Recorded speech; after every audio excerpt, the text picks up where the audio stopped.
Hi hello welcome back to my channel. ఇప్పుడే అందిన తాజా వార్త. రేషన్ కార్డు ఉన్న వారికందరికీ శుభవార్త చెప్పిన సీఎం రేవంత్ రెడ్డి గారు. మరి ఆ శుభవార్త ఏంటో ఇప్పుడు మనం తెలుసుకుందాం. ఏప్రిల్ 30 వరకు గడువునైతే పొడిగించడం జరిగింది. మరి ఈ విషయానికి సంబంధించిన సమాచారాన్ని మనం ఈ వీడియోలో పూర్తిగా తెలుసుకుందాం. ఈ వీడియోని స్కిప్ చేయకుండా పూర్తిగా చూడండి. అలాగే ఆలస్యం చేయకుండా వీడియోలోకి వెళ్ళినట్లయితే రేషన్ కార్డు ఉన్నవారందరికీ శుభవార్త చెప్పింది కేంద్ర ప్రభుత్వం. 3 నెలల రేషన్ బియ్యాన్ని ఒకేసారి ఇవ్వడంతో రేషన్ షాపులలో జనాలు నిండిపోతున్నారు. ఇప్పుడు తీసుకోకపోతే మళ్ళీ 3 నెలల వరకు తీసుకోలేమన్న భయంతో రేషన్ షాపు వద్ద అందరూ ప్రజలు ఉదయం నుండి సాయంత్రం వరకు క్యూ అయితే కడుతున్నారు. సర్వీస్ సమస్యలు, ఈ పాస్ మిషన్లు ఆగిపోవడంతో, స్టాక్ అయిపోవడంతో చాలామందికి అయితే రేషన్ బియ్యం అందలేదు. దీంతో జనాలు అయితే ఆవేదనలకు గురవుతున్నారు. అయితే అధికారులు చెబుతున్నారు ఎలాంటి ఆవేదనకు గురి కావద్దని, ఈ రేషన్ బియ్యాన్ని ఈ నెల 30 వరకు పొడిగిస్తున్నామని అధికారులు అయితే వెల్లడించడం జరిగింది.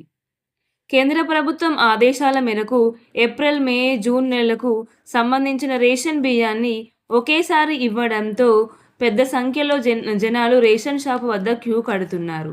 అయితే మన తెలంగాణ ప్రభుత్వం అయితే రేషన్ బియ్యాన్ని ఇచ్చే తేదీని ఏప్రిల్ 30వ తేదీ వరకు అయితే పొడిగించారు. రేషన్ దుకాణాలలో ఈ పాస్ మిషన్ల వద్ద కానివ్వండి, లేదా వేలి ముద్రలు పడకపోయినా, సాంకేతిక సమస్యలు తలెత్తినా మీరు టెన్షన్ పడకూడదని అధికారులు చెబుతున్నారు. ఇలాంటి పరిస్థితుల్లో స్థానిక మండల రేషన్ కార్యాలయాన్ని, అలాగే పౌర సంఘ శాఖ అధికారులను సంప్రదించి మీ సమస్యలను వారికి తెలియజేయాలని అయితే ప్రభుత్వ అధికారులు తెలియజేస్తున్నారు. నా వీడియో కనుక మీకు నచ్చినట్లయితే లైక్ చేసుకోండి.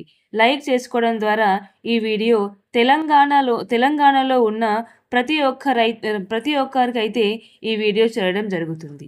అలాగే ఈ వీడియోని షేర్ చేయండి. మీకు తెలిసిన వారిలో ఎవరైనా ఇంకా రేషన్ బియ్యం కనుక తీసుకోలేము, అయిపోతుందని టెన్షన్ పడుతున్న వారు ఎవరైనా ఉంటే వారికి ఈ వీడియో షేర్ చేయండి. మీరు ఈ వీడియోని షేర్ చేయడం ద్వారా వారు రేషన్ బియ్యాన్ని ఏప్రిల్ 30 వరకు తేదీని పొడిగించారు అనే విషయాన్ని వారు తెలుసుకుంటారు. అలాగే ఈ వీడియోకు సంబంధించిన ఏవైనా సందేహాలు గనక మీకు ఉన్నట్లయితే నాకు కామెంట్ రూపంలో తెలియజేయండి. అలాగే నా ఛానల్ని సబ్స్క్రైబ్ చేసుకోండి. సబ్స్క్రైబ్ చేసుకొని బెల్ ఐకాన్ని ఆన్లో ఉంచుకోవడం ద్వారా మీరు తెలంగాణ నుంచి వచ్చే వార్తా విశేషాలు కానివ్వండి, ఆంధ్రప్రదేశ్ నుంచి వచ్చే వార్తా విశేషాల గురించి కానివ్వండి, లేదా ఇండియాలో ఏం జరుగుతుంది, మన భారతదేశంలో రోజు ఏం జరుగుతుందనే వార్తల గురించి కానివ్వండి, అలాగే ప్రపంచంలో రోజు ఏం జరుగుతుంది అనే వార్తా విషయాల గురించి కానివ్వండి, నా వీడియోస్ రూపంలో మీ ముందుకు తీసుకురావడం అయితే జరుగుతుంది. నా వీడియోస్ అన్నీ మీకు నోటిఫికేషన్ రూపంలో అయితే మీ మొబైల్కు చేరడం జరుగుతుంది.